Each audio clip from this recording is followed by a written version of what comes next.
Hello, welcome to game 3 against SAMP. This is one of the games, again, where my opponent employs some slightly different ideas and tactics, so let's get into it straight away. We have Shepherd on the board, and I think you have to use Shepherd in some way to complement your draw with Lost City. There are nice terminals to play here in both Wine Merchant and Giant, so my plan was to try to build up to something that plays perhaps more wine merchants than giants, and then see where to take the game from there. My opening looks like either Shepherd, Silver. I considered Shepherd and Seller as well. The Seller could get rid of the coppers or perhaps get rid of the estates the Shepherd draws into. And I know that a very nice Shepherd could get you to 5 easily. So that is an idea I had. My opponent goes for the silver and the shepherd, and I decided to just go with the silver. The silver in my head is a little bit safer. I wasn't sure how this seller thing would work out with the shepherd. So I said, look, just be safe, take the silver and hit your 5. My first 5 will be a sentry to trash these coppers away to make the shepherd draw a bit more nice. And this was stunning. I stopped for a while. Noble Brigand for my opponent, fishing for the silver, doesn't find it, but I'm not sure what the plans were for the Noble Brigand. So my opponent has already shown me some, slightly different ideas that they have. I'm not sure if there was something here with this Noble Brigand, aside from trying to swipe that silver. It does give me a copper here with it, so we'll see where it goes. We'll see where it goes. The shepherd here is obviously, lonely. That's okay. I do have enough money for the sentry, and in fact, the lost city from my opponent draws me into an estate, which helps me to, you know, see my sentry, which is very nice, and get single trash in. So, a much better turn than I was expecting. And a second sentry for me seems in order here. I was thinking about going after the lost city as my opponent did there, but I felt like the second sentry was worth it just to trash a bit more, especially given that there's a noble brigand in the mix now. Also, I noticed my opponent isn't trashing. Their first 5 was a lost city. So it seems like they're not interested in trashing with the sentry.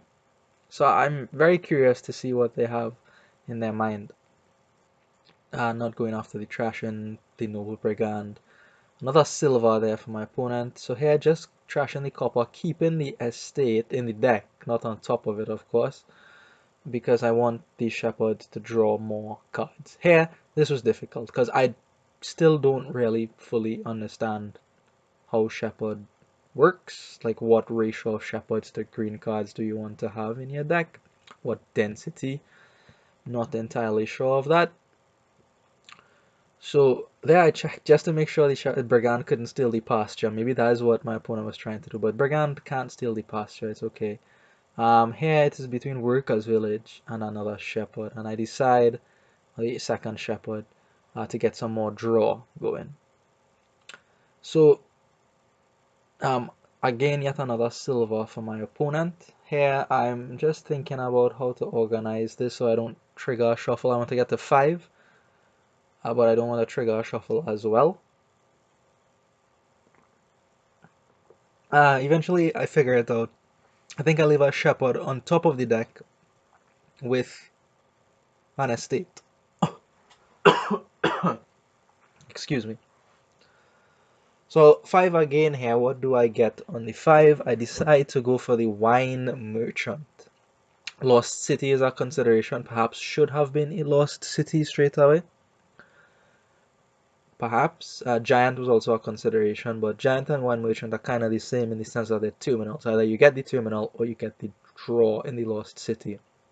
This was ugly. This flipped from the noble brigand 2 shepherds. I knew the shepherd was at the top, the one of them, but the second one followed it, and that was disgusting, because I would have drawn 4 cards here, had a much better turn. I was not impressed with that noble brigand in the slightest. Not impressed. Anyways, we have to move on. We have to play it. My opponent has a province. By the way, last turn I believe they picked up a province, so it seems like they're going to rush provinces, was what I thought initially. Again, a giant here perhaps should have been a lost city before going after these terminals. I did place some faith in my shepherds, but I think I need to couple it with a bit more lost cities looking back here now. So 10 again for my opponent. Now they do something different because they had 10 and they bought the province. 10 and 2 buys, they go for a couple of wine merchants. So I say, okay, interesting. They left one on the mat to put two in their deck. Inconsistent with the province buy. I'm not sure. Maybe they're doing that just because of Shepherd in their deck. But they seem to have changed tunes now from the first early province into a couple of wine merchants. 10 and 2 buys for me as well here. But I am not going to go for the double wine merchant play. I need that lost city. And I would like to get the wine merchant off the mat. So I'm not going to spend all the money just seller here. I felt like it would be good in combination with the shepherd and the draw that I had. We see another $10 hand from my opponent. And two buys, huh? The wine merchant went down on the mat. Makes the same play. So now I'm very confused. What are you going to do with all these wine merchants? And midway through this turn, I realized what he was going to do with all these wine merchants. He's playing for tower points.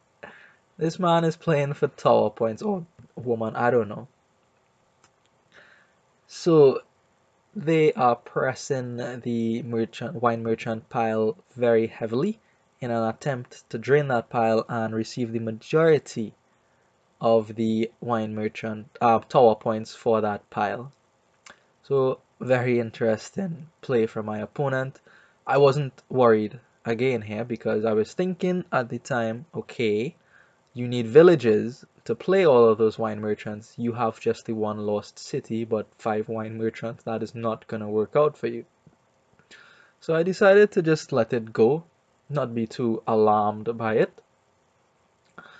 I did have tower points in my mind at the beginning of the game, but that didn't really warp my strategy, or shape, not warp, shape my strategy as much as it is shaping my opponent's right now. So again, Hamlet here, I think about something else. A terminal I go for. I was able to draw quite well there. So I go for another wine merchant, partly in denial, partly to try to deny wine merchants from my opponent, to try to not make them gain as many points from the tower, but also it's good money, you know? It is good money. I would like to have 2 giants at this point in the deck, just so that every turn I keep asking questions to my opponent. What is at the top of your deck? Can I trash it? That is the question.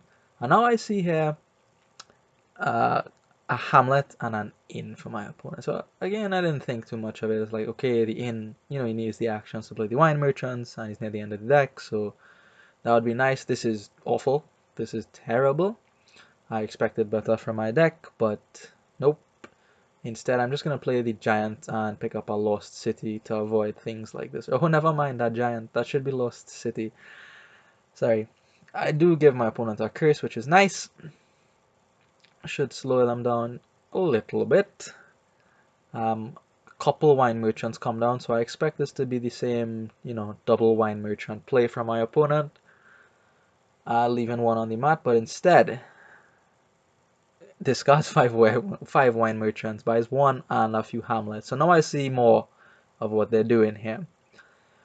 Pressuring the wine merchant pile and now pressuring a pile easy to empty, which is the hamlets. So there's a lot of points there. There's 20 points in both of those piles via tower. I'm losing the split in all of them. I'm losing the split in all of them. But again, not overly concerned. Those are 2 piles. It's not a third pile, but it does make it a bit more tricky for me to pick up the lost cities. That might be another pile that my opponent looks to target. They've been getting 10 and 2 buys relatively easily so far. So, you know, in 3 or so turns, the lost cities could evaporate, and then that would be the end of the game. I do kill the Noble Brigand here. Worst possible thing I could hit. Honestly, I was really hoping to hit a few merchants out of the deck there. Even given our curse is better than just trashing that Noble Brigand, honestly. Anyways, another wine merchant for me here, and an inn at this point. I'm not sure about the inn. Maybe that should have just been a lost city. Because I need the draw, right? I'm hoping, again, it's a bit clumsy, my shepherd draw here. That's why I bought the inn. Because I was thinking, okay, the inn plus the shepherd, they could organize themselves nicely and we can work. But no, that it was a bit clumsy here. You'll see. So the last wine merchant goes, and a second province for my opponent. Remember, they have that early province. So there's a lead there as well, in addition to the lead they have on the wine merchant split. I believe I only have 3 of those. My opponent has 7. So that is plus 4 points to them. Just keeping it in mind, just keep playing, keeping it cool, keeping everything under control, in order here, trying as best as possible to manage the situation. So I badly need lost cities. I do take another hamlet here. Again, I know that is a pile that my opponent is targeting. I don't really want them to get that many points, but again, I have to be cognizant. Oh my god, all the hamlets vanished. Okay, almost all anyway. Discarded 3 wine merchants. So I have to be very, very careful, just like in game 1 here. This rush type strategy requires some delicate handling. I'm a bit uncomfortable buying lost cities at this point for reasons mentioned before. 10 and 2 buys is trivial for my opponent, it seems. So that means there's 3 turns left in the game or so. I will pick up the last hamlet here. But yeah, so it means there's 3 or so turns left in the game, and I need to get points to surpass my opponent in the meantime. So, last hamlet for me. Fine, I want the hamlet to get points, obviously, and also I could get some extra buys from the hamlet too, right? Like, I feel like if these shepherds work very well, I can draw my entire deck, but they haven't been doing that for me yet, so I feel like I need more green in the deck. So, and I also need points at this point in the game, so at this juncture in the game. So I am gonna go ahead and pick up a province here. I only have 14 to spend because I really need to make the wine merchants leave the mat. Cannot be stranded with no plus buy here. So definitely a province, but what do I pair the province with? In the end, I decided to go for a shepherd. Maybe the third shepherd will help out. I have my 2 giants as I want. I don't think I have time to go picking up any more giants. I really need to address this points issue. Oh no, now I have... Is that a third giant? That's a third giant. I apologize. That should be a province. What are you doing, man? Anyways. Hamlet, Giant, Shepherd, Duchy. So the Duchy was my attempt to inject more green into the deck. That should have been a province and a Shepherd at least. Looking back, right? Retrospect, vision is 2020. Anyways, so yeah, this is the next play from my opponent, right? 4 estates. So those are the 3 piles: the wine merchants, the hamlets, and the estates. And the estates are worth 2 points because of posture. They took 4 of them that turn, and it is not crazy to assume that they will take 4 more on the next turn. That's not out of reach at all for them. They do have some wine merchants locked up on the tavern mat, but they do have some left in their deck still. So we have to be very careful. We have a 20-point deficit here. So we need to be judicious in our buys, more judicious in our buys at this point in the game. I can't really touch the estates at all. That's just asking to lose, so I need to catch up some other way.